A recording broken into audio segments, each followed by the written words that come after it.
Hey guys, thanks for tuning in to Nev's Garage. Now if this is your first time joining us here on our channel, please hit the subscribe button and also toggle on the little alarm bell. That way you'll be notified when the next video drops. Let's not get carried away though, still got to get through this current episode. This is my Subaru Vortex. Now I love the old girl. Always have, always wanted one before I had one. But they are a love 'em or hate 'em kind of car. They're a very unique shape and they were very expensive for their time. Not many were sold. They are kind of hard to get parts for, but in my opinion, they're worth having. Everyone has their own feeling about these kind of cars. Russell Brand certainly feels pretty strongly about them. Hey Russ. And I hate f***ing Vortexes. Alright. Anyway, what we're going to be talking about today is the wiper system, right? Now these have a very unique way of wiping the front windscreen. They have a single wiper blade and they have this wiper transmission or gearbox to control how that single blade wipes maximum area of the windscreen. Now I have a few of these, so why don't we pull some apart and I'll show you what's inside them and I'll show you how they work. Let's get into it. Alright guys, so here is a fully assembled wiper unit of a Vortex. Okay.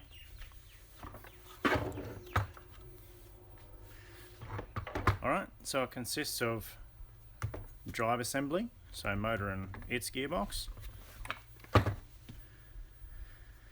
a drive shaft,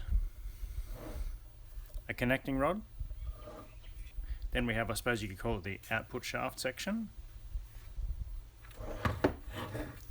its mounting boss or its drive hub, and then the drive transmission. Okay, so that's it assembled, but let's break it down into little pieces. So here we have the drive motor assembly, the connecting rod and secondary output shaft, the connecting rod and secondary drive shaft or output shaft, the drive hub, and of course the wiper transmission.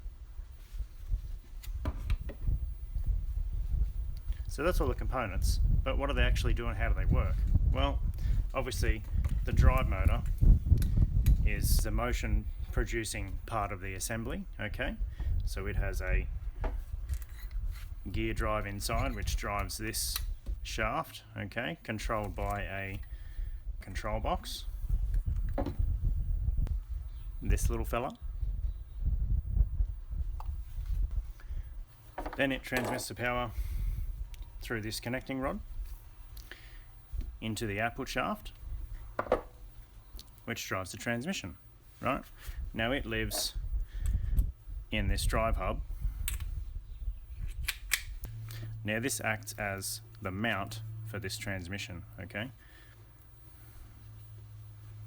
Alright, now you'll see up inside the transmission there, the spline. See him in there?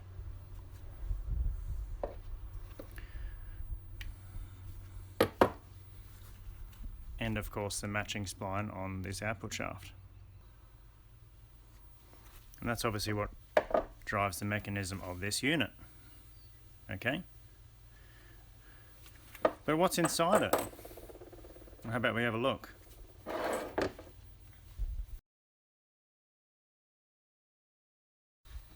Take the back cup off, and there's our gear drive.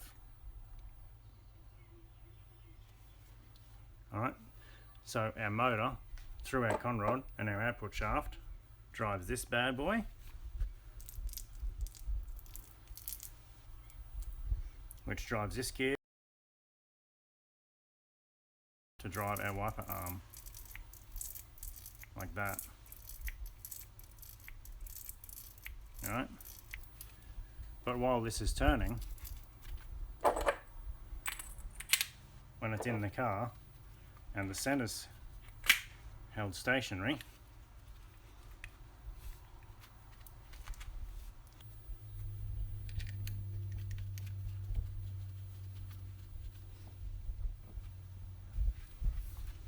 while it's mounted in the car, the whole unit moves like this as well.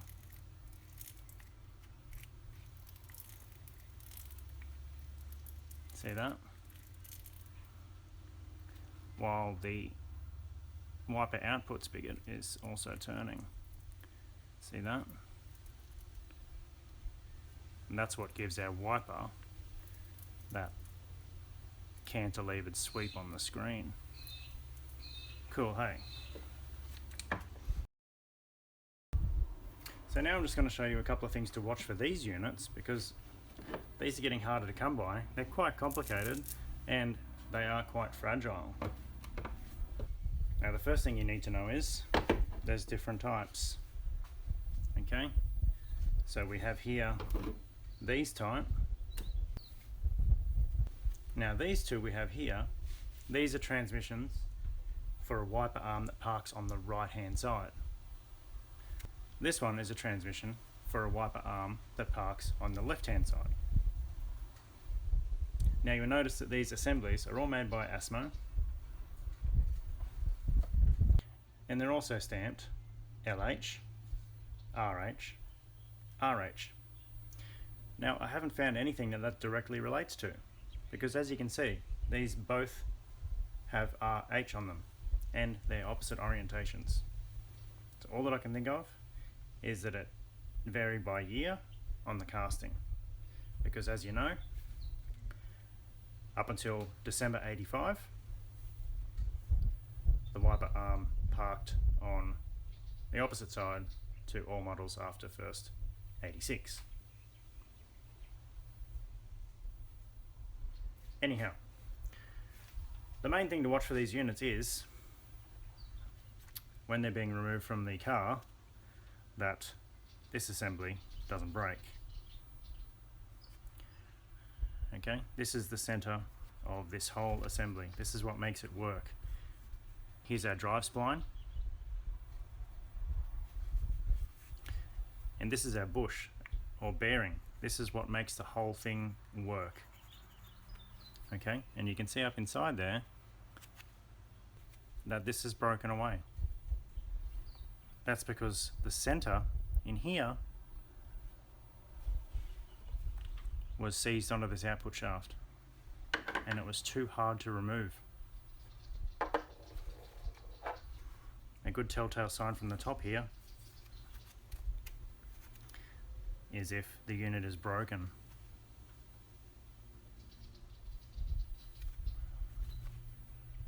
Okay, this will not work, so be very, very careful of that. Also need to watch condition of this output shaft bush, which you'll see up in here. This bronze bush in the back here has a tendency to wear like this one. Like that, okay? Now that is going to give you a lot of play in your wiper arm, as you can see there. So watch that. They can be rebushed if you're ingenuitive. Also make sure you pack them with nice lithium complex grease. Bob's your uncle. Alright, so when it comes to putting it back together onto the drive shaft, this is very, very important. Okay, as you've seen by the few that are broken, it's very important that this shaft doesn't freeze into the transmission. Okay, you can see the drive spline there, which we showed you before, right? And down in there. Okay, so what we're going to do, we're going to really load it up with a decent moly grease, okay? And that will prevent the shaft growing into the transmission. So we're really going to load this bad boy up, okay? Do not be afraid. There's always time for lube, and lube is your friend. Okay, we're going to lube up the shaft. We're going to lube up the mount as well, okay? I also gave this a really good clean before I'm doing this, okay? And make sure that shaft is shiny. Alright, so we're giving it a good load up. Also going to put some down in the end in here, right? Because it's nearly party time.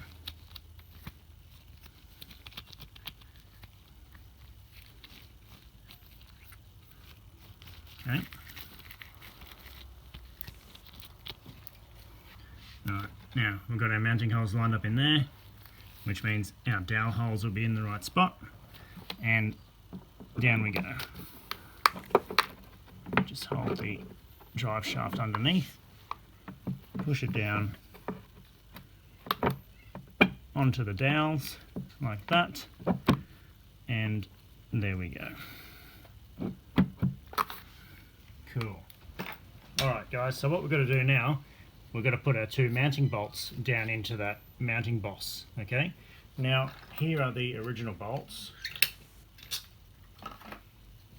Alright, M6, Phillips head. Now, Phillips head are a little bit difficult to get properly torqued, but even more than that, they're difficult to get out afterwards, especially once they've seen their age, okay? So what we're going to do, we're going to throw them over a rainbow. We're going to swap them out for these nice stainless machine screws, right? So they've got a in-hex head, they're stainless steel, these are M6 by 25 or 1 inch long, and they're going to be perfect for this. So we get two of these. We're going to grease this thread up like crazy. This is all for future serviceability. So once you get them greased, just pop them down their hole like that. Okay.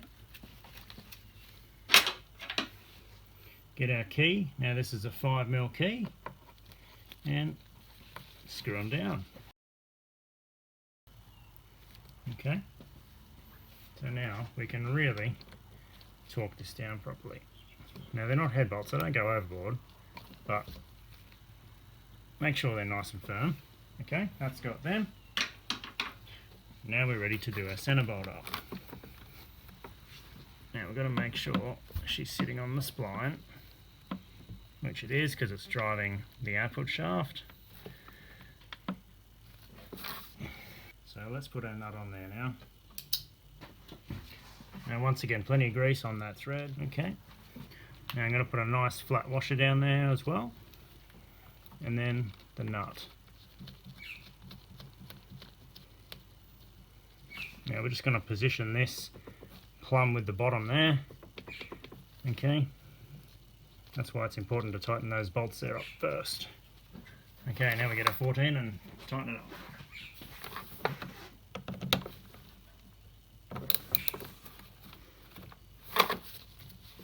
Once we've got the spine grab, we can just hold the transmission to tighten it. And that's enough.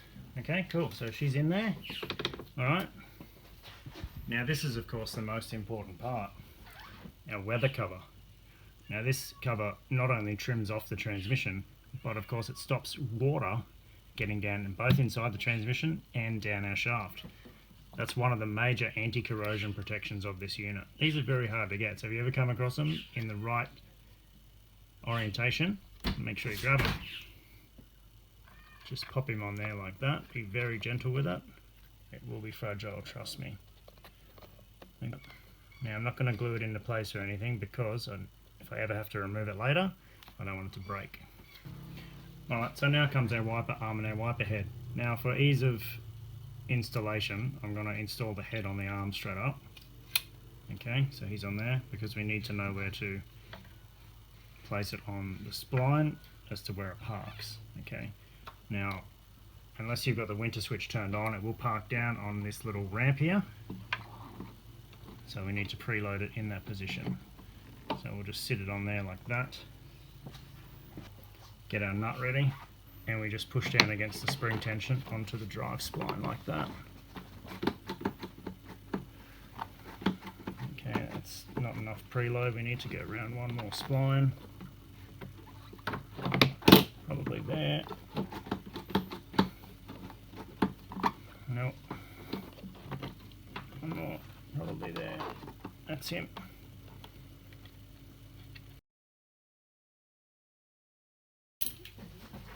And we just tighten him down.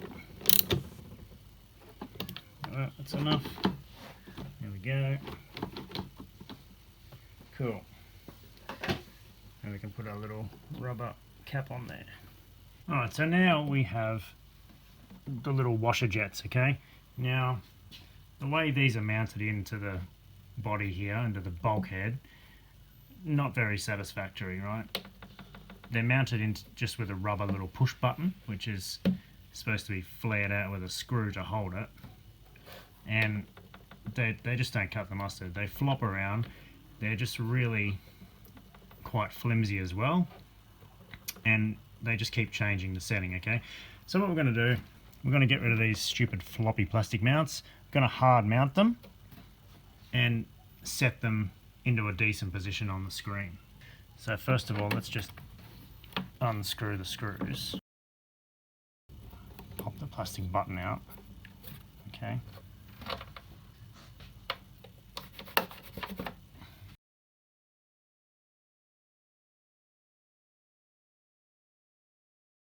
Alright, now, yeah, see how more solid that is? It's only at the top now that I can actually bend and flex. Okay, cool. Let's do that to the other side as well.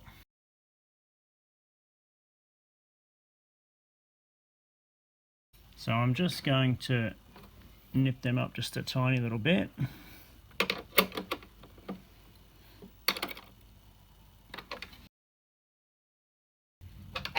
Like that. Alright, let's check the spray pattern. Just going to disconnect the wiper motor so that all we get is the jets. Like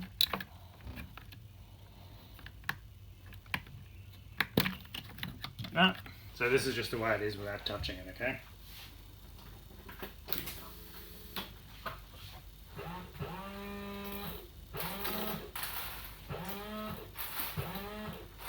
Pretty good at washing the car behind.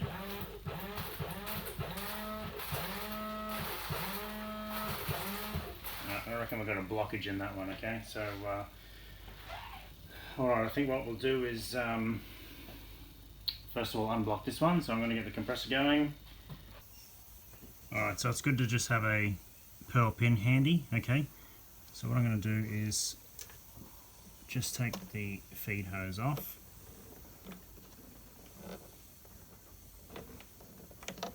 Like that. And we're just going to probe the nozzles with the pin, like so, and then I'm going to give him a charge with the air. I'm going to try and charge it back through the nozzles first,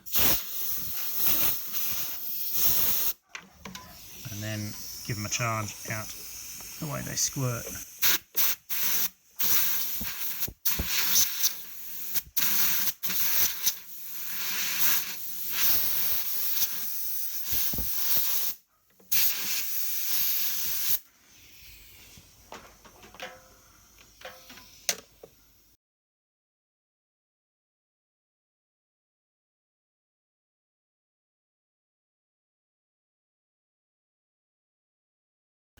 Let's plug them back on and give them another squirty squirt.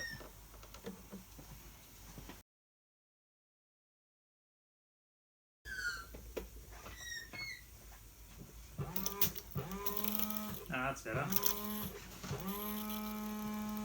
That's better. At least now they're both washing the car behind. Alright, so let's re-aim them now.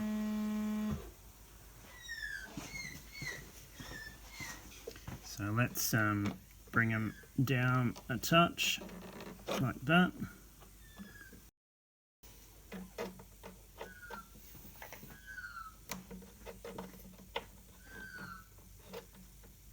So here we go now.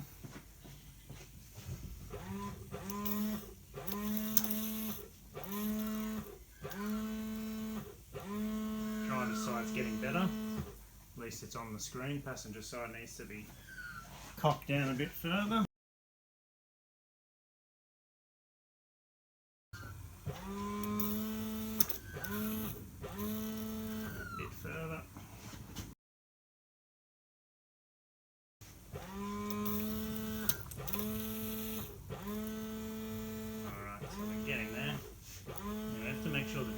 clears the arm there.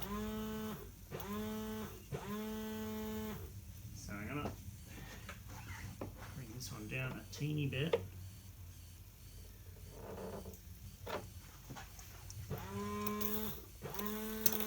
Like that. I'm gonna twist this one around a tiny bit. Like that. How's that for a pretty even spray? That's pretty dang good. Alright, cool. I reckon we'll plug the wiper back in now and try it with the wiper.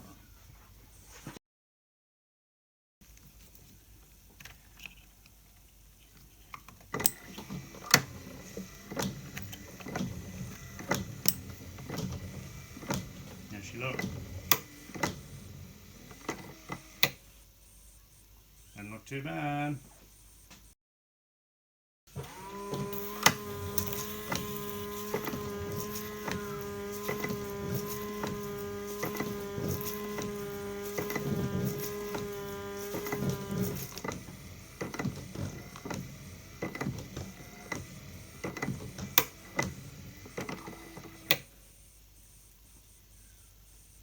Cool.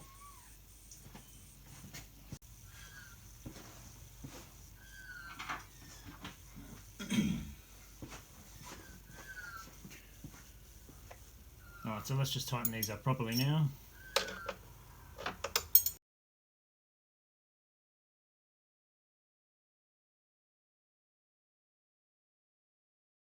Now they're nice and solid. The only thing that's going to move them now is if the metal distorts. Okay, so if it gets bumped or anything, which is quite possible.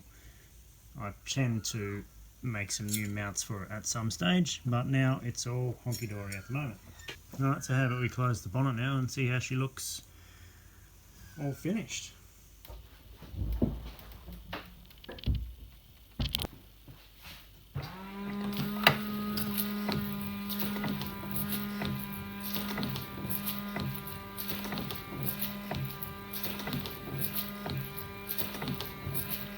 Pretty good spray pattern.